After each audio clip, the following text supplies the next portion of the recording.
lighting. Begin by opening the hood.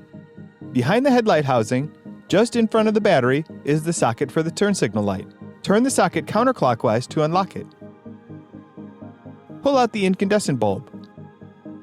Replace it with the LED bulb and test it. These bulbs work with no hyperflashing. Line up the notches on the socket with the slots in the housing. When installing the socket, the squared back side of the socket will be at the 10 o'clock position.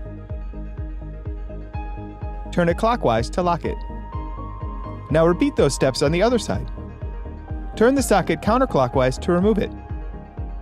Pull out the incandescent bulb and replace it with the LED bulb.